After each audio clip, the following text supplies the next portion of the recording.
Ryan Reynolds here from Mint Mobile. I don't know if you knew this, but anyone can get the same premium wireless for $15 a month plan that I've been enjoying. It's not just for celebrities. So do like I did and have one of your assistants switch you to Mint Mobile today. I'm told it's super easy to do at mintmobile.com/switch. Upfront payment of $45 for 3-month plan, equivalent to $15 per month required. Intro rate first 3 months only, then full price plan options available. Taxes and fees extra. See full terms at mintmobile.com.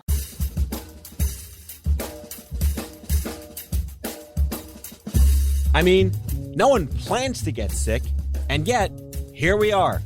My name is Matthew Zachary. I survived cancer, a stroke, and COVID-19, and somehow I'm still here. I also survived our stupid broken healthcare system, and I want to help you survive it too. So let's go make healthcare suck less together. Because you know what? We're all out of patience. Hey, that's the name of the show.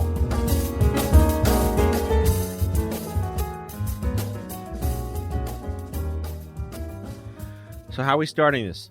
Well, today I think that our plan was to take a step back, go a little meta, and take a look at what we're doing here as we make this show and as we build our company. So you just started the podcast right there. You did it. You started it.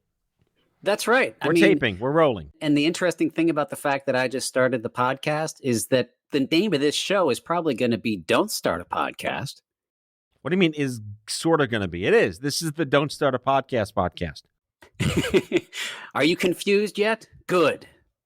Dear listener, if you are thinking of becoming a podcast creator, we want you to pump the brakes real hard, pull over to the side of the road, and allow us to help you think through that decision that you're close to making. Or if you're already in the podcast world and wondering, who's listening? Is anyone listening? How do I know who's listening? What do I do? Can I make money? This is the show for you. That's right. And I think that it's important for us to refer everyone to the hit post that you put up on LinkedIn called, what's it called again? I'm going to go with don'tstartapodcast.com. That's the one. That's the one. It started up a lot of discussion and conversation. A lot of people thanked you for putting it all out there in the frank and honest way that you are known for. Don'tstartapodcast.com goes to my apparently well-received LinkedIn rant about don't start a podcast. Yeah, I mean, just think back to the last conversation that you didn't enjoy participating in very much. It was probably a conversation that was built around the common obligation that you and the other participant in the conversation felt to have a conversation. However, there was nothing at its core. There was nothing you took away, and you probably don't recall any of the real details of what you were trying to talk about. Wait, are you talking to me or the listener? I'm talking to you and the listener. Okay, thank you for clarifying. You're very welcome. I was kind of going welcome. cross-eyed, but continue. It's important to know your audience. The problem with a bad conversation is the problem that is at the center of the vast majority of the podcasts that have been started and dropped over the past 10 to 15 years. 2.1 million podcasts? Is that the most recent number I think I may have researched right before this show? I believe in agreeing with the statistics that you just looked up right before starting the show. I think that's a good policy for me to follow. So you believe you should be agreeing with me, but you're not quite certain you should be agreeing with me. I believe in that belief. How dogmatic of you. Yes. Are we beginning to talk in circles? It's a meta episode, so it's hard to avoid doing that within the episode itself. How do you break the fourth wall on radio? Yeah, that's a fine question. Since I don't think that audio has any walls. Well, I guess I start out with like my backstory of running a nonprofit. I started a charity, Stupid Cancer. Most people know that. And I was like hell-bent the day after I started it to tell people don't start a charity. Cautionary tales, and just because you could doesn't mean you should, you know, Jeff Goldblum style from Jurassic Park. And I feel like we want to help people prevent forest fires, metaphorically speaking, and that it's a lot harder than you might think it is, which is the nice thing to say. But without having a sense of context, you could read all the nonprofit dummies for books you've ever wanted to with Walden Books. I'll go back to the 70s. Walden Books for the win. Read all the nonprofit dummies books. You'll never know what it really means to run that, which is fine. But podcasting and then the business of podcasting are two completely separate universes. They are. Yeah, and I'd like to suggest, Matt, that before we begin talking about the business of podcasting, what if we begin by talking about one's pre-qualifications for creating a podcast that people are going to want to listen to, whether it's a successful business venture or not? Right. The first question anyone should ask themselves, point blank, matter of fact, does anyone give a shit what you have to say? Yes. If you want to be nicer to yourself, you could ask yourself the question, am I uniquely qualified when it comes to talking about a particular topic? Do I happen to have the ability to bring together the experts or the relevant people in any particular field or subject area? What do I have to bring to the conversation? If you think that you're just a fun talker, that's probably not enough of a reason to start a podcast. Unless you're like, Ryan Reynolds. Super easy. Anything you do will get millions of people to listen. If you are not Ryan Reynolds or of similar ilk, heed the following. Who gives a shit what you have to say? If you think you know who that is, it's worth further exploring down the flowchart. Absolutely right. And by the way, you do not need to be someone who is qualified to start a podcast to be a good person or a person of worth. Was that a caveat? It was. So the way that I've always approached podcasting, and again, most of my listeners know that I've been broadcasting since 2006 with the stupid cancer show, which back then was just called Talk Radio on the Internet. Go figure. It really starts with personality, because you have to remember what's going to keep an audience caring about what you have to say is as important as how you say it and who you are, not what you do. So I'm going to stick with it and just say modern day internet talk radio is more dependent on the caliber and quality of the entertainment of that host than anything else. Yeah, you need to be a dynamic deliverer of the subject matter that you're an expert in. So that moves us into phase 2, perhaps, of this flowchart that we're talking about. Not only are you someone who has the ability to rally people around a certain topic, you also need to be someone whose voice works within a podcast or on the radio. Not everyone is capable of being pleasant to listen to. Sorry. No, let's not apologize. We're being real here. People want authentic cadence and just brutal honesty. Not everyone's cut out to be a lawyer, right? I'm not going to think I can go to law school and be a lawyer. I'm not Elle Woods. It really is all about one single sensory organ, your ears. You're not seeing this. You're not doing anything tactile. You're listening. Thankfully, you're not smelling this. Oh, yeah, smell-o-vision. The whole point is that you are speaking into someone's ear in an intimate fashion. So who you are and how you say it is just as important as what you say.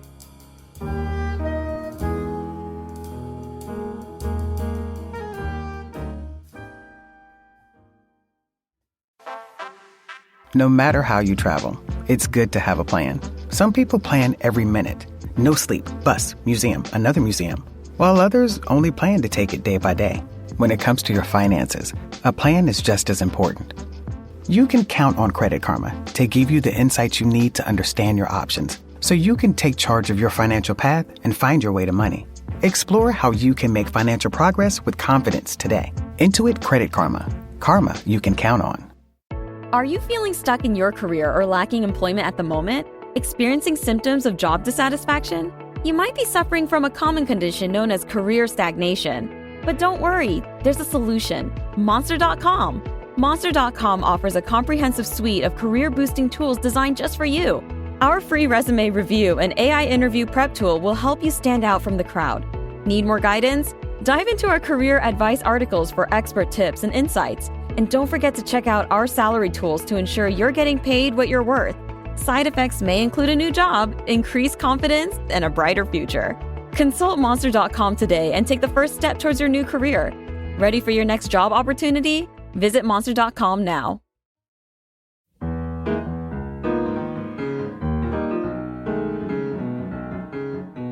Another step in the flowchart has to do with originality. There are a whole lot of podcasts with significant audiences devoted exclusively to Pokemon.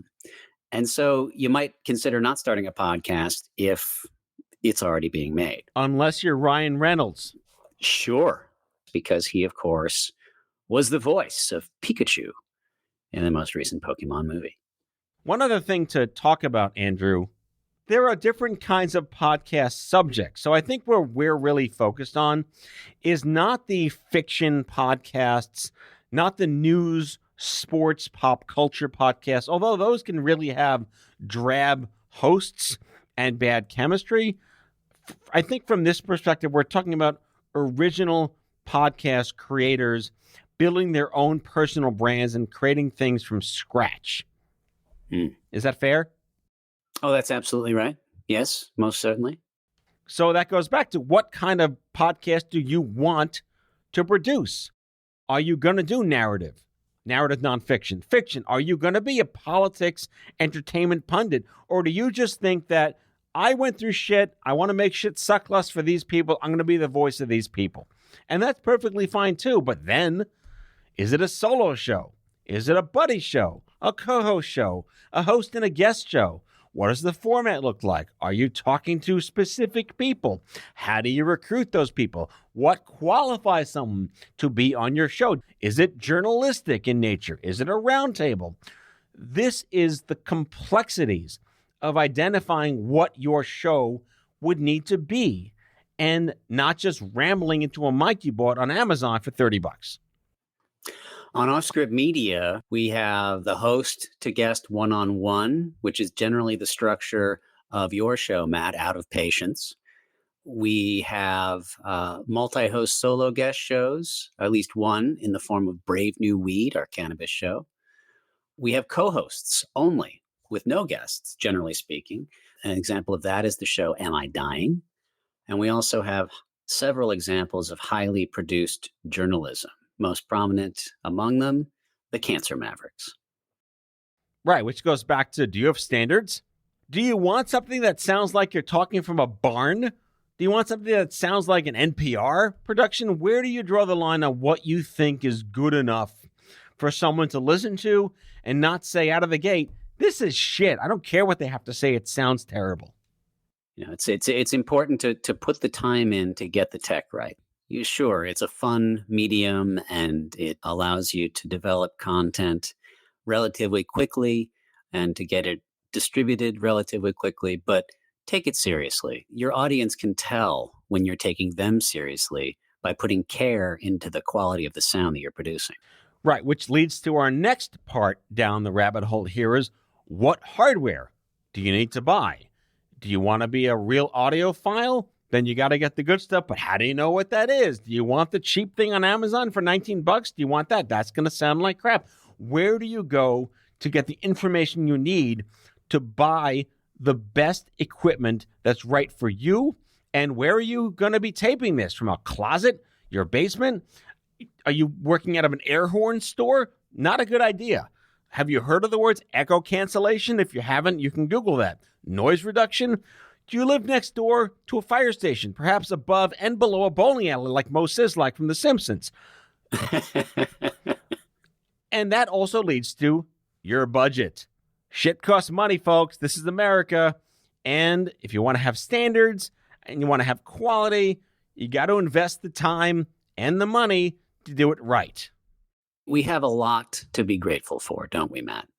Because your network, the people that you've gotten to know over time, over a very long period of time of, say, 20 years of work as a patient advocate, all of that work that you put in and all the passion you put into patient advocacy is what has led us to the point where we are able to convene a very unique cross-section of nonprofits and industry and patients and caregivers and tell stories about healthcare in a way that I think no one else can. And because we're in that position, we have an opportunity to attract partners in a way that other healthcare-focused podcasting networks might not be able to. So if you really want to think about putting together a business built around podcasting, you need to ask yourself the question, do you have a similar capability? Do you have a similar network that you've built over time? If you do, then maybe you do have an opportunity to create a successful business around podcasting. I want to give the audience just a real data point. And this is from the article, the don'tstartapodcast.com article. And it ties into the data I looked at before we taped, which is that of the 2 million plus podcasts, less than 5,000 podcasts have more than 1,000 listeners a month. 5,000 out of 2.1 million is math. I can't do that right now on the air. 0.2%. There you go. Thank you. You really are the right person to build this company with. For every 1,000 downloads, you make $20. So if you're getting 1,000 downloads a month, you're making $240 a year on your podcast. And that's only if you're in the top 5,000 podcasts in the world. Very few people make money off podcasts. The reason the numbers are so low is because, of course, there are only so many podcasts that can possibly rise to the top and find a significant audience. Your show, Matt, is a show that is estimated by Podchaser to generate in the neighborhood of an average of 500,000 listens per month. And depending on the way you define the category, Out of Patients actually appears at the top of most lists on Podchaser when it comes to health or healthcare. That's not something that just happens. It is the result of decades of work. Now, if there is an important topic that you would love help finding an audience for, I think that it's probably acceptable for us to pitch ourselves a little bit as an organization that can help you do that. I will go very briefly into infomercial mode. This is the We're Ready to Believe You Ghostbusters commercial segment of the episode. We're ready to believe you. Yes, that's exactly right. Let's talk about this. If you'd like to have us walk you through a concept that you're developing for a podcast, we invite you to talk to us because we can give you a leg up. If it's a good idea, then we can help you find an audience for it by leveraging the audience that we already have. So, in Toy Story, when Buzz Lightyear realizes he's actually a toy and not a space ranger, he lurches into these years of academy training wasted. And we want to help you avoid academy training.